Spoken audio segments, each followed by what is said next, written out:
Welcome back students. आज के lecture में आपको सिकल सेल अनीमिया और फिनाइलकीटोनुरिया के बारे में बताऊंगी। So let's begin. Sickle cell anaemia में देखिए क्या होता है। अनीमिया तो खून की कमी होती है। ओके, अब सिकल सेल में क्या हो जाता है कि जो आरबीसी की जो नॉर्मल शेप होती है बाय कॉनकेव, यहाँ से डिस्टॉर्टेड हो जाते हैं। मतलब इनकी शेप जो होती है वो सिकल जैसे दराती होती है उसकी शेप में ये कन्वर्ट हो जाते हैं। इसे बोलते हैं सिकल सेल अनीमिया। अब इस डिजीज़ के बारे में पढ़ते हैं। This is an autosome linked recessive trait. ये ऑटोजोम्स में होती है। ऑटोजोम मतलब जो 22 पेयर ऑफ क्रोमोजोम होते हैं ना पहले वाले, उन पेयर्स पे डिजीज़ होती है।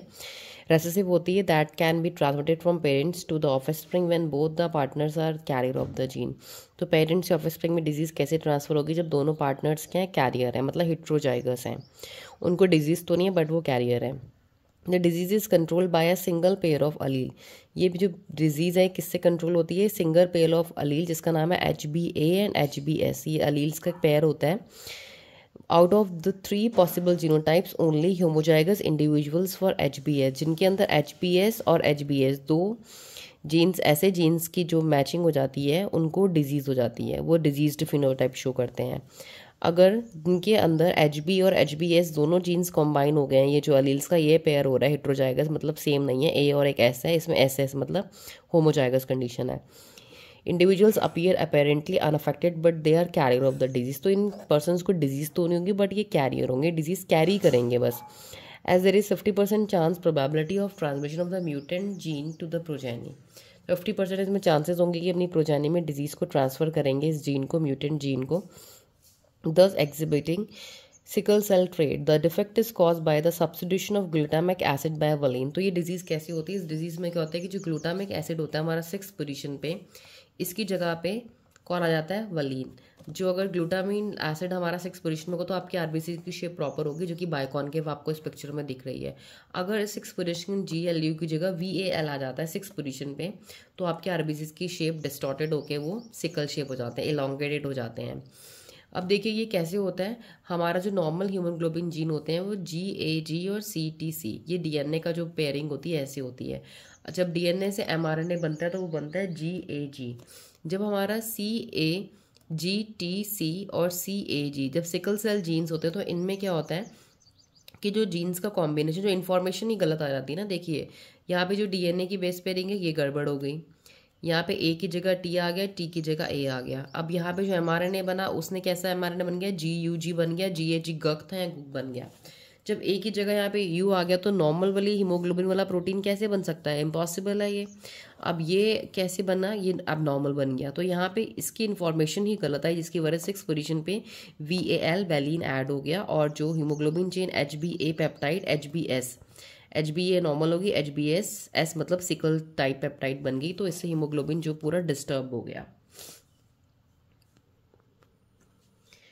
ये 6th पोजीशन पे होगा, बीटा ग्लोबिन चेन में होगा हीमोग्लोबिन मॉलिक्यूल की। The substitution of amino acid in the globin protein result due to single base substitution. जो अमीनो एसिड वहाँ हमारा सब्सटीट्यूट हो रहा है ना, वहाँ चेंज हो रहा है, वो क्यों होता है? सिंगल बेस सब्सटीट्यूशन होता है। सिंगल बेस पेयर में चेंज आने की वजह से at the 6th codon of the beta globin chain 6th position पे होता है। जैसे कि गग से गुग, GAG गग होता है, जहाँ से 6th पोजीशन पे नॉर्मल हमारा ग्लूटामिन आता है, बट GUG जब A की जगह U आ जाता है तो अलग रॉन्ग टाइप का हमारा प्रोटीन बन जाता है वैलिन। 6th पोजीशन पे आने के बाद पूरी चेन डिस्टर्ब हो जाती है हमारी।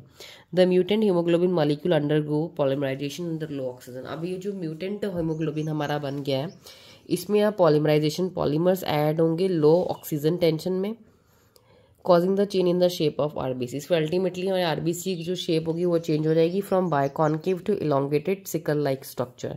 तो बायकॉनकेव से सिकल लाइक स्ट्रक्चर चेंज हो जाएगा। जब नॉर्मल हीमोग्लोबिन होगा तो वो नॉर्मली उसमें हीमोग्लोबिन नॉर्मल बायकॉनकेव मतलब होता है कि उसमें नॉर्मली स्पेस है बीच में ऑक्सीजन को बाइंड करने की।